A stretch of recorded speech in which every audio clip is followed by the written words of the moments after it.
Well, everyone, welcome to Muftao Nabila Abdullah YouTube channel. Yesterday, I was here to give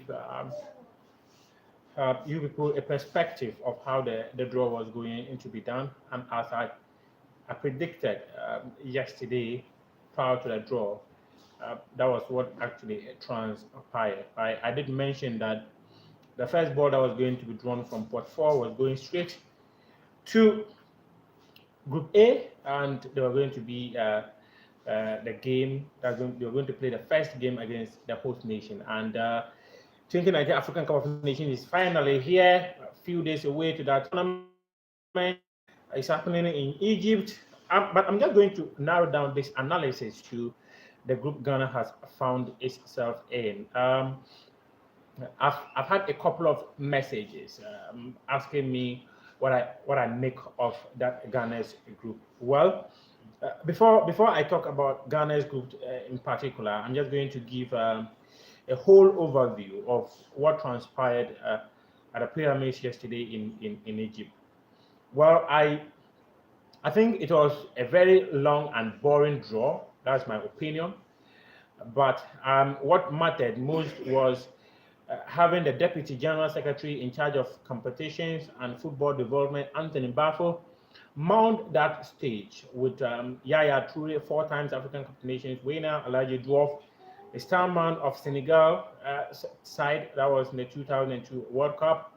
And we also had Mohamed Haji up there for the draw. So at that point, I felt that, yeah, the key moment we've all been waiting for was finally here. And that when they took over, the draw was, I think the draw was a success.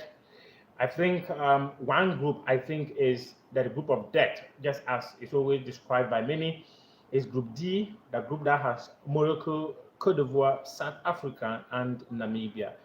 Well, most of us might see Namibia as being the underdog of that group, the group that will be trampled upon by the Elephants, the Atlas Lions, and the Bafana.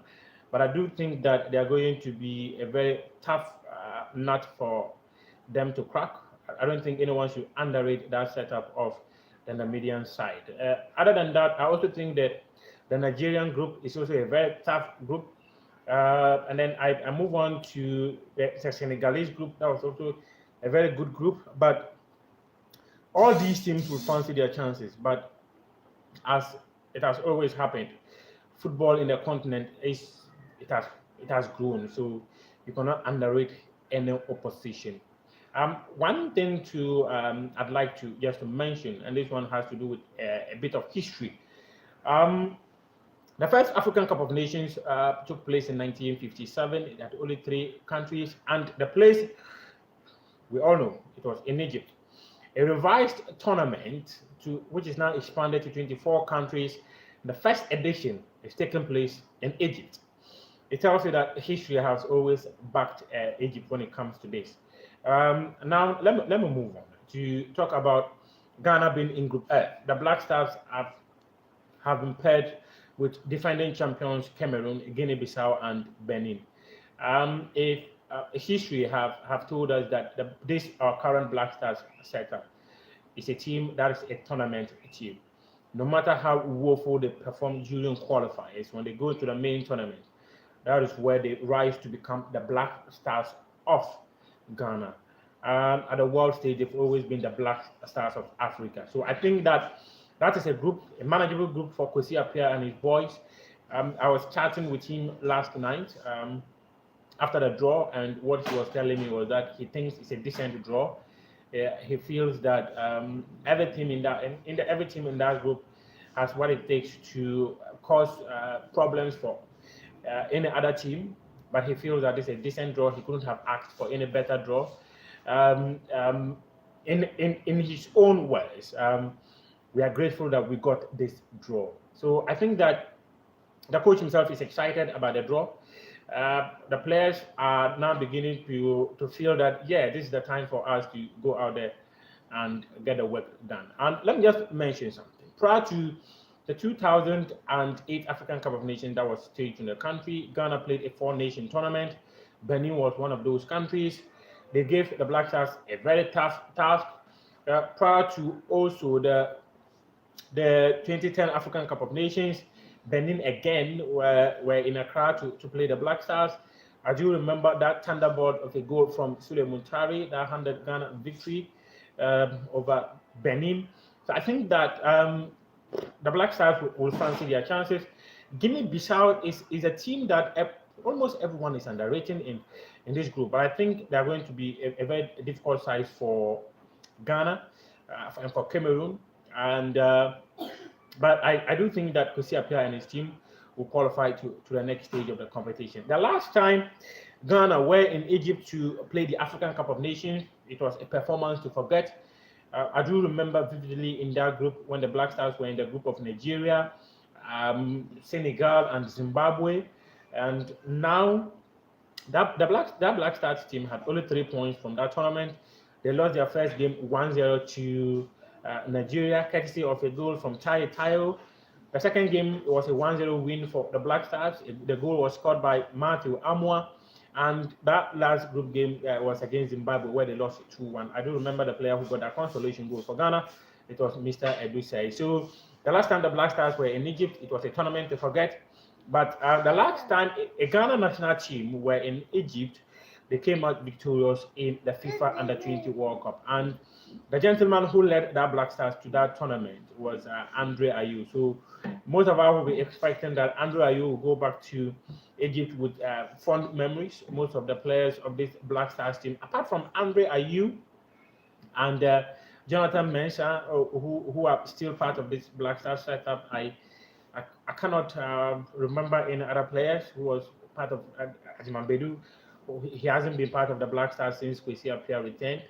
Rabiu Mohammed has been missing since the 2014 FIFA World Cup. He played just a single game in the 2015 African Cup of Nations. So I think that Rabiu Mohammed is a missing man, but that man that everyone will be looking up to have fond memories of what transpired in Egypt a decade ago will be Andre Ayew. Is he going to get more playing time? Well, this one is a prerogative of the coach to determine. But I do think that Ghana will fancy their chances of having a very good performance in this tournament. Well, like I mentioned yesterday, this is something I'll be doing once in a while, nearly every single competition that is coming up. But I'll be more consistent when it comes to the African Cup of Nations. I'll make sure I give every single update as I build up to the tournament, and I'll feed you with the best of info that I've got. Yesterday, when Kwesi Appiah spoke to Super Sports after the draw, he gave us a hint as to whether Asamoah Gyan, who has been one of Ghana's best players when it comes to African Cup of Nations, still has a chance. He in his own words, he said every single Ghanaian has an opportunity of making it to the tournament because he's still monitoring them. He did, however, mention that at a point Asamoah Gyan was injured, but they are still monitoring his situation. So as and when he's fully fit for the tournament, he might just be given a look in. But every player have got equal opportunity of making it to Egypt. It has been a good conversation, putting everything into perspective after the draw yesterday, and hopefully, just hopefully, when I am in Egypt, I'll make sure I bring every single update from the camp of the Black Stars and their opponents. But like I mentioned earlier, I will monitor every single country that is in the same group with the Black Stars and give you updates from their camps. Thanks very much for your time.